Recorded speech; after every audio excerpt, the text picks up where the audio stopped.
पूरा समय के रथ का घर घर ना सुनो, सिंहासन खाली करो कि जनता आती है। बात बहुत पुरानी हो गई और बात पुरानी हो गई, लेकिन हवा थोड़ी सी नया चल रही है। कुछ जनता अब सिंहासन की ओर बढ़ने लगे हैं और उन जनताओं में वो जनता है जिस पर जनता का विश्वास टिका हुआ है कि ये आजीवन जनता ही रहेंगे। नेता बन जाए हमको कोनो फर्क नहीं पड़ता है, हम लोग बहुत सामान्य आदमी हैं, आजीवन जनता ही रहना चाहते हैं। व्यक्ति है, साधारण ही है, लेकिन नेता बन गए हैं।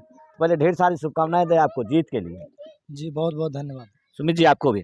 जी बहुत बहुत धन्यवाद और आपके इस न्यूज़ सदन तक के टीम को भी बहुत बहुत धन्यवाद जो चुनावी कैंपेनिंग में बहुत मदद मिला आपके इस चैनल के माध्यम से, इसके लिए बहुत बहुत धन्यवाद। चूंकि हमारा मकसद चुनावी कैंपेनिंग नहीं होता है, सभी लोगों के लिए चुनाव कैंपेनिंग नहीं किया जाता है।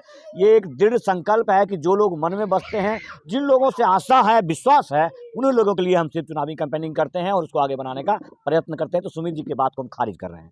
दूसरी बात अब ये है कि अब चूंकि जो भी चीज़ होगा वो गीता पर हाथ रखकर शपथ खाते हैं कि जो कहेंगे सत्य के सिवा कुछ नहीं कहेंगे। उन तमाम चीज़ों को जो कटघरे के सामने व्यक्ति कहता है और 100% झूठ बोलता है, लेकिन आज आपको सत्य बोलना है उस जनता के लिए, जिन लोगों ने दारू, मुर्गा, अखंड प्रलोभन की चीज़ को इग्नोर करके आपको जिताया है, उनके लिए क्या कहेंगे? दो शब्द। देखिए, लोग गीता पर कसम खाए या कुरान पर कसम खाए, हम उन पर विश्वास नहीं करते हैं।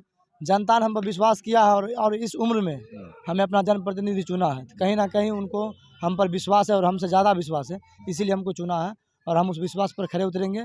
इसका हम बहुत 100% गारंटी लेते हैं। मतलब आपका कहने का मतलब है कि उन लोगों को, जो लोग आपको कहते हैं कि बच्चा है, क्या अभी कुछ सीखना चाहिए, उन लोगों को सिखा रहे हैं क्या आप? जी बहुत कुछ सुने गए थे चुनाव प्रचार के दौरान। बहुत से ऐसे प्रत्याशी थे जो बोले कि अभी तो उम्र क्या हुआ है।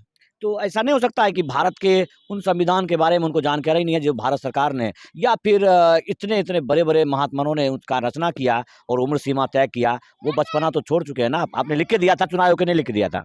जी, हमने चुनाव आयोग के हर प्रक्रिया से गुजरा है और जो इस चीज़ को कहा करते थे कि क्या बच्चा है ऐसे है अब वैसे है। छोड़िए, अब बीती बिसारिए, अब बताइए कि अब वास्तव में जनता लोग अभी हुटिंग करने लगे हैं कि मतलब आप लोग भगवान है, क्लोन बन के सबके सामने मिल सकते हैं क्या? लेकिन काम का क्लोन होगा कि? हम काम पर विश्वास करते हैं। जनता से मिलना एक अलग समस्या है और उनका काम का निपटारा हो जाना वो सबसे बड़ी समस्या है। हम काम का निपटारा करेंगे, मिलना ना मिलना इसको मुद्दा नहीं बनाना चाहिए। आपका काम कैसे हो, बस वो मुद्दा होना चाहिए। यहाँ वार्ड पार्षद के पद से जीते हैं अविनाश जी। बलिया नगर परिषद में 28 में से मात्र 7 वो वार्ड पार्षद है जिन्होंने अपना किला बचा पाए। अब किला बचाने में उन्होंने क्या क्या किया होगा ये मैं कहूँगा नहीं आपको। आपको लगता है जो आपके मन में जितने बम है सारे बम सत्य हैं। अब उन जो लोग वास्तव में बचे हुए 21 प्रत्याशी जो नए प्रत्याशी युवा के रूप में आए, उनमें से ऐसे युवा हैं जिन्हें कहा जाता था कि बच्चा है, अभी सीखना चाहिए, लेकिन अब ये सिखाएंगे आपको। अक्सर देखते हैं पट्टा उट्टा बांध के आप क्रांतिकारी की तरह झूमते रहते हैं, और क्या हुआ कि जेल जाते जाते आपको सिंहासन दे दिया गया, आप क्या कीजिएगा? देखिए, ये पट्टा, ये क्रांतिकारी शब्द जो है ये हर किसी पे लागू नहीं होता है और ये शब्द पाने के लिए रात दिन भूखे प्यासे एक करके मेहनत किए हैं और आज हमारी टीम एक नई मुकाम पे जा रही है और बलिया नगर परिषद क्षेत्र ही नहीं बल्कि पूरे विधानसभा, पूरे जिला यह जानती है कि यह त्रिमूर्ति दल जो है कभी किसी के सामने ना झुका है और ना ही आगे झुकेगा। रही बात बच्चे वाली शब्द, तो ऐसी बात जो लोग बोलते हैं मैं उनको राजनीति में बच्चा मानता हूं कि शायद ऐसी बात करने वाले लोग बच्चे हैं, उनको राजनीति का कोई ज्ञान नहीं है। राजनीति में कोई ज्ञान अगर होता उनको तो शायद वीर भगत सिंह को याद किया होता। आधुनिक भारत का इतिहास फटा नहीं है। उन क्रांतिकारियों की बात को आप जान जाएंगे तो वीर भगत सिंह की नाम लिया जा रहा है, तो उनके शहादत की तिथि तक उनका उम्र सीमा 25 साल भी नहीं हुआ था। अब उन लोगों को शायद जालियांवाला बाग कांड में जाकर के वहाँ लिखे हुए तमाम वर्णित चीज़ों को पढ़ लेना चाहिए। अब जो बात है, अब जो मैदान है, वो मैदान जनता के विश्वास का है। भगत सिंह नहीं है, लेकिन उनके कल्पनाओं का भारत नहीं बन पाया है। उन भारत के निर्माण में आपके जैसे लोगों पर लोगों ने विश्वास किया, तो उस विश्वास के साथ क्या होगा? भ्रष्टाचार चरम पर है। बलिया नगर पंचायत में, पिछले नगर परिषद में जो यहाँ के पदाधिकारियों के द्वारा मैंने सुना कि यहाँ के लोगों को चश्मा साफ करना चाहिए था। हमारा चश्मा साफ है, बलिया जल जमाव से त्रस्त है, बलिया का थाना गुंडागर्दी करता है, डीलरशिप में लूट होता है। तो आप लोग क्या करेंगे भाई इतने सारे बातों के?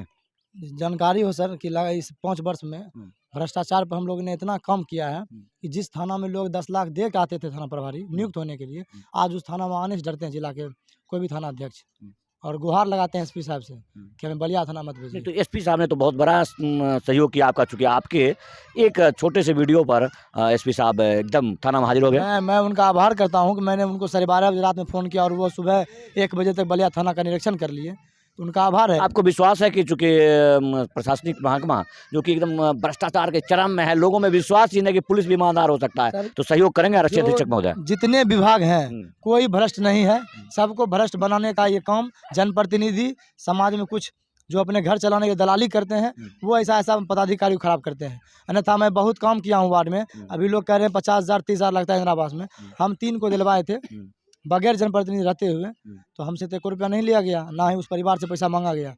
चलिए तो अच्छा ये क्या बोलते हैं कि कैसे चलेगा गुजारा भत्ता उन जनप्रतिनिधि? आप जनप्रतिनिधि भी हैं, जनप्रतिनिधि को आपके साथ ही कोस रहे हैं, क्योंकि जब तक इंदिरा आवास में पैसा नहीं लेंगे लोग तो कैसे दिला पाएंगे? क्योंकि इनको तो पता ही नहीं कि इंदिरा आवास सहायक भी होता है, उसका अधिकारी भी होता है, उनको तनख्वाह मिलता है, ये सब पता है? आपको पता है क्या ये बात?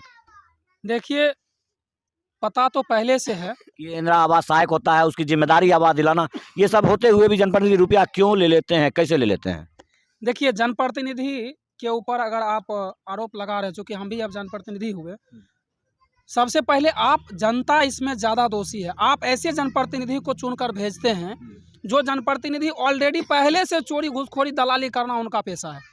अब ऐसे जनप्रतिनिधि को आप भेजिएगा सदन में तो स्वाभाविक सी बात है वो कल तो आपको लूटेगा ही। और रही बात आवास योजना में घूस लेने का, तो आज तक किसी पब्लिक ने विरोध नहीं किया इसका। और अब जो सिस्टम हम लोग लागू करेंगे, हमारी टीम जो लागू करेगी बलिया नगर परिषद क्षेत्र में, और इसका असर पूरे विधानसभा के ऊपर पड़ेगा। ये पूरे विधानसभा या पूरे बिहार के ऊपर? नहीं, हम पूरे बिहार की बात नहीं करेंगे, लेकिन विधानसभा की बात जरूर करेंगे। पूरे देखिए, मैं ये बात इसलिए बता रहा हूँ कि ये लोग जो है ना, ये त्रिमूर्ति दल तो कर रहे हैं, लेकिन वास्तव में जन अधिकार पार्टी के जाप सुप्रीमो पप्पू यादव जी के अनुयायी है, और बीते विधानसभा में उनको एक भी सीट नहीं आया था। लेकिन यदि कोई नेता सबसे ज़्यादा भागता हुआ दौड़ता हुआ दिख रहा है तो वो वही है। अब यहाँ से जन अधिकार पार्टी के अनुयायियों को, उनके कार्यकर्ताओं को सीट मिला है, इलेक्टेड सीट, जनता के द्वारा जिताया हुआ सीट, तो अब तो कुछ विशेष होना चाहिए। बिल्कुल अब विशेष होगा, क्योंकि पहले हम लोग जनप्रतिनिधि चुने हुए नहीं थे, लगातार हमारी संघर्ष चल रही थी। लेकिन अब जो संघर्ष चलेगी, लोग कहते हैं ना कि सड़क से लेकर सदन इस तक। संघर्ष में आप जन अधिकार पार्टी के राष्ट्रीय अध्यक्ष पप्पू यादव के लिए क्या करना चाहेंगे? वास्तव में आप लोगों को इस मुहिम में, इस संघर्ष में आप लोगों ने उन लोगों को उनके देख कर है, थोड़ा एक बार आभार व्यक्त कीजिए उनका। मैं सबसे पहले तो हमारे गार्जियन राजनीतिक गुरु पप्पू यादव जी को मैं आभार व्यक्त करता हूं कि जो उन्होंने राजनीति का जो सही रास्ता होता है वो हम लोगों को दिखाने का काम किया। चूँकि यूथ वर्ग जो होते हैं उनको आप जिस रास्ते की ओर ले जाएंगे वो लोग वो रास्ते पकड़ लेंगे, उनको फिर रास्ता दूसरा चेंज करने में बहुत सारे समय लग जाता है। अगर हम किसी गलत राजनीतिक परिवेश में घुसकर राजनीति शुरुआत करते तो शायद मेरा भी रास्ता यही होता। लेकिन माननीय पप्पू यादव जी के साथ हम राजनीति शुरू किए, जिसका आज नतीजा है कि आज हम उनके कदमों पे चलते हैं, और ये आज जो भ्रष्टाचार का मामला या फिर एनीबॉडी किसी भी चीज़ का मामला हम भली भांति उठा पाते हैं, ये देन माननीय पप्पू यादव जी का है। क्योंकि वो कहते हैं कि डरना किसी से नहीं है, डर का मतलब है हार। अगर जो आदमी नहीं डरा तो समझिए वो हार कर भी जीता हुआ है। आज हमारे यहाँ पर जो भी थाना हो या भ्रष्टाचार करने वाले जितने भी प्रतिनिधि हैं, वो सारे प्रतिनिधि एवं अधिकारी सिर्फ और सिर्फ हमारे टीम को देखकर वहाँ पे भ्रष्टाचार बंद हो जाता है। हमारी टीम के अगर एक भी सदस्य उस जगह पे होते हैं तो वहाँ आसपास के तमाम अधिकारी और तमाम जनप्रतिनिधि और ऐसे लोग जो चोरी दलाली चमचागिरी करते हैं वो सारे के सारे लोग साइड रहते हैं, वो हमारे टीम के रेडिएशन से दूर रहते हैं।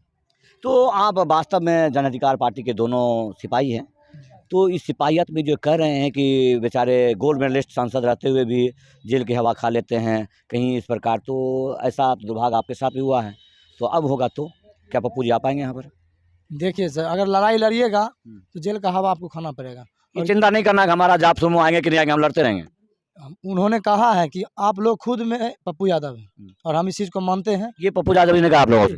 कि उनका कहना है हर कि एक पप्पू यादव कार्यकर्ता से पप्पू जुड़े- यादव है। उनसे जुड़े जितने भी कार्यकर्ता हैं वो खुद में पप्पू यादव हैं, और हम लोग को इतना सक्षम वो महसूस कराते हैं कि हम खुद में पप्पू यादव हैं। आज 11 मुकदमा हम लोग के ऊपर हैं, लेकिन सबका निपटारा कहीं ना कहीं हमारी टीम खुद से कर ली है। तो कहीं ना कहीं उनका जो आत्मविश्वास है वो हम भी मजबूत हो रहे उससे, और कहीं ना कहीं सक्षम हम महसूस करते हैं कि ऐसे ऐसे समस्या से हम खुद लड़ सकते हैं। तो ये जो बातें थी ना, एक्चुअल में आपको आत्मविश्वास लाने के लिए था।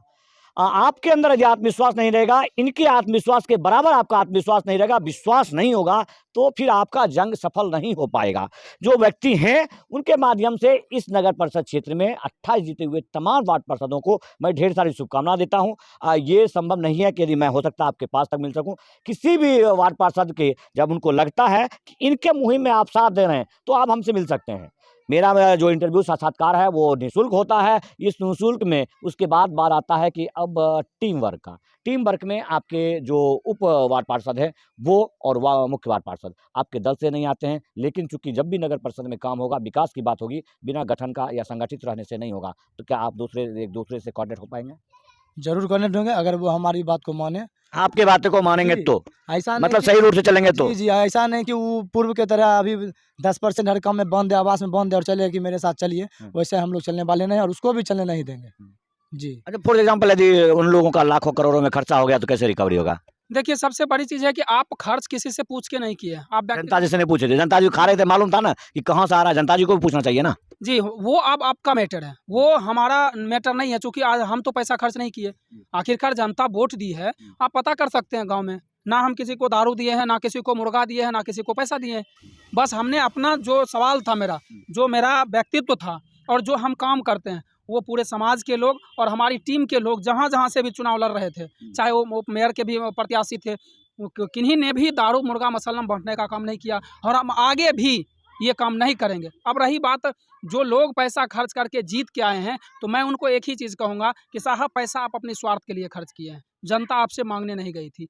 रही बात टीम में, अगर वो भ्रष्टाचारी जैसे पहले चल रहा था नगर परिषद पंचायत क्षेत्र में कि ये इतना में इसमें इतना % बांध दिया गया, आवास योजना में इतना आपको लेना ही है समाज से, या फिर कोई भी योजना में जो कमीशन तय था, तो वो चीज़ अब बंद होगा। बंद हो जाएगा बिल्कुल। बिल्कुल, वो चीज़ अब बंद होगा। लेकिन आप तो मुश्किल से संख्या में 2-3 थे, 3 में से भी 1 लटक गए, सर, तो 2 है तो अब चूंकि वो सर 28-26 बच गए, फिर क्या कीजिएगा? सर, हम एक ही चीज़ जानते हैं कि एक आदमी 100 पे भारी हो सकता है, इसलिए हम ये चिंता नहीं करेंगे कि हमारे पीछे कितने हैं। अगर हम अकेले हैं और जनता हमारे साथ है, तो फिर वो सब के सब पीछे हटेंगे और उनको हटना पड़ेगा, क्योंकि अगर हम सच्चाई की लड़ाई लड़ेंगे तो फिर उनको पीछे हटना पड़ेगा। रही बात करप्शन का, अगर वो कमीशन खोरी करते हैं, अगर वो हमारी बातों पे और हमारा जो विचार होगा उस पे नहीं चलेंगे, तो हमारी लड़ाई सदन में भी चलती रहेगी। अब सदन की बात कर रहे हैं, चूंकि सदन में पहुंच गए और मैं न्यूज़ सदन तक के माध्यम से बताना चाहता हूं कि यदि आपका विश्वास, आपका आत्मविश्वास दृढ़ है, संकल्पित है, तो अब तक भगत सिंह जिंदा हैं, अब तक सुभाष चंद्र बोस जिंदा हैं। चूंकि उन लोगों ने जो कार्य किए, इसी दृढ़ संकल्प के साथ फांसी पर लटक गए और ऐसे लोगों के लिए अनुयायी हैं। यदि ये कहते हैं कि बदलाव होगा, तो जब चुनावी विश्लेषण में मैंने विश्लेषण किया था तो कुछ लोगों की तरफ से लाफिंग आया था। वो लाफिंग लेने वाले लोग भी शायद समझ लें कि आप जिनके पीछे चलते हैं, जिन लोगों के आधार पर चलते हैं, तो आप याद रखिए, सत्य कुछ समय के लिए परेशान हो सकता है, पराजित नहीं हो सकता है। कुछ समय के लिए परेशान हो सकता है और वो कुछ समय इन्होंने झेला है, हमने देखा है, चाहे वो बलिया थाना के द्वारा जेलगमन यात्रा हो या फिर और भी बहुत सारे कारोबार हैं। तो अब तमाम लोगों से निवेदन है कि ऐसे लोगों का साथ दीजिए और इसके साथ हम भी कहेंगे आपको कि जो मुख्य वार्ड पार्षद हैं और उप मुख्य वार्ड पार्षद हैं, उन दोनों लोगों की जिम्मेदारी है कि वो मार्गदर्शक के रूप में काम करें। आप ज़बरदस्ती कचरे में या नाले में घसीटने का प्रयास नहीं करेंगे और मुझे लगता है कि जाएंगे भी नहीं। तो इसमें एक ही चीज़ हम कहेंगे, जो भी नए वार्ड पार्षद जीत के आए हैं, उसमें हम भी हैं और हमारी टीम भी है। मैं उनसे एक ही चीज़ कहूँगा कि जनता भ्रष्टाचार, चोरी, दलाली, घुसपैठी का जवाब सीधा-सीधा अपनी मत से दिया है। अगर मात्र 5 से 6 ऐसे वार्ड पार्षद हैं जो कि पूर्व से जीत के आए हैं, वरना सब के सब वार्ड पार्षद चेंज हो गए। तो मैं जो नए वार्ड पार्षद हैं, मैं उनको एक ही चीज़ कहूँगा कि साहब, अगर आप अभी वही काम करना शुरू कर दिए तो 5 साल के बाद आप कुर्सी खाली कर दीजिएगा। इसलिए अभी वक्त है कि जो पूर्व से होते आ रहा है उसमें बदलाव कीजिए और हमारी एक टीम नई गठन होने वाली है, आप उस टीम में शामिल होइए और फिर एक लड़ाई की नई आगाज़ शुरू होगी और बलिया नगर परिषद का जो मुख्य मुद्दा था जल जमाव का, भ्रष्टाचार का, उसको एक नया आयाम के साथ इस लड़ाई को शुरुआत करेंगे और हमारा बलिया नगर परिषद क्षेत्र सुंदर और स्वच्छ बनने से कोई नहीं रोक सकता है। हम आमंत्रित करेंगे ऐसे तमाम वार्ड पार्षद को। और रही बात मुख्य पार्षद और उप मुख्य पार्षद का, अगर वो भी हमारे इस टीम के साथ शामिल होकर काम करना पसंद करेंगे तो हमारी मुलाकात उनसे ज़रूर होगी। तो चूंकि छोड़ जाते हैं हम आपको, चोर यहाँ पर जाते हैं कि वो टूटा हुआ नल जल, वो पानी के लिए तरसता हुआ नल जल, वो तमाम चीज़ों को आप याद कीजिए। यही वाला टीम है जो कचरा वाला पानी उठा के अब फेंक दिए थे जाकर के कार्यालय में। मुझे लगता है कोई देर नहीं लगेगा कि नलका उठा के मुख्यमंत्री जी तक लेके चले जाएं, लेकिन उसके लिए आपको सहयोग देना पड़ेगा, साथ देना पड़ेगा। जो वार्ड पार्षद जीते हैं या फिर वो वार्ड पार्षद जो 7 लोग दोबारा से अपना सिंहासन बचा पाए हैं। सिंहासन बचाने का मतलब ये कतई नहीं होता है कि कुछ लोगों को आप बांट उठ कर खाइए, उससे भी नहीं चलता है। यदि इनके वारों में अच्छा काम हुआ तो कल गाली आपको मिलेगा। इसलिए मुनासिब है कि एक साथ होकर, एकजुट होकर काम कीजिए। जय जनता की।